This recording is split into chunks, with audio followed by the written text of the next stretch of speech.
আসসালামু আলাইকুম। আইএসএস বা ইন্টারন্যাশনাল স্পেস স্টেশন এ সম্পর্কে হয়তো আমরা সকলেই কমবেশি জানি।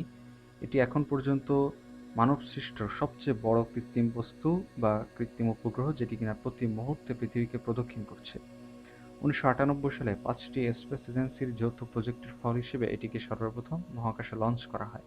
এজেন্সিগুলোর মধ্যে আমেরিকার নাসা, রাশিয়ার রসকসমস, ইউরোপের ১০টি দেশ মিলে তৈরি হওয়া এজেন্সি ইএসএ ছিল অন্যতম। ইন্টারন্যাশনাল স্পেস স্টেশনে সবসময় কিছু বিজ্ঞানী এবং নভোচারীরা অবস্থান করেন। তারা বিভিন্ন ধরনের এক্সপেরিমেন্ট এবং সায়েন্টিফিক রিসার্চ সেখানে করে থাকেন।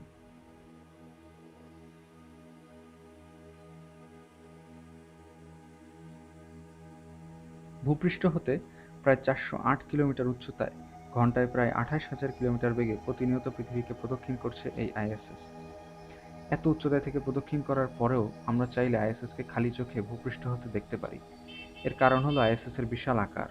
আইএসএস প্রায় একটি ফুটবল মাঠের সমান বড়। এই কারণে আমরা চাইলে আইএসএসকে খালি চোখে দেখতে পারি। আইএসএসকে খালি চোখে দেখার জন্য আমাদেরকে আইএসএস এর এক্সাক্ট লোকেশন জানতে হবে এবং সঠিক সময়ে সঠিক জায়গায় রাতের আকাশে চোখ রাখতে হবে। আইএসএস এর এক্সাক্ট লোকেশন জানার জন্য আমরা একটি অ্যাপ ডাউনলোড করতে পারি।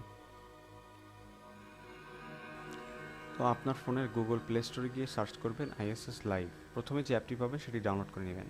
এই অ্যাপটির মাধ্যমে ইন্টারন্যাশনাল স্পেস স্টেশন এখন পৃথিবীর কোন অংশের উপর দিয়ে যাচ্ছে তা দেখতে পাবেন। এছাড়াও ইন্টারন্যাশনাল স্পেস স্টেশনের সাথে সংযুক্ত থাকা ক্যামেরার মাধ্যমে পৃথিবীর লাইভ ভিডিও ফুটেজও দেখতে পাবেন। এই অ্যাপের মাধ্যমে আপনার লোকেশন আপডেট করলেই আইএসএস কবে কখন আপনার লোকেশনের উপর দিয়ে যাবে সেটি দেখতে পাবেন। রাতের আকাশ মেঘমুক্ত আছে কিনা কিংবা আইএসএস সহজে দেখা যাবে কিনা সেটা দেখতে পাবেন ভিজিবিলিটি রেঞ্জের মাধ্যমে। তবে এই অ্যাপটি সঠিকভাবে কাজ করার জন্য আপনার ফোনে বিল্ট ইন কম্পাস থাকতে হবে।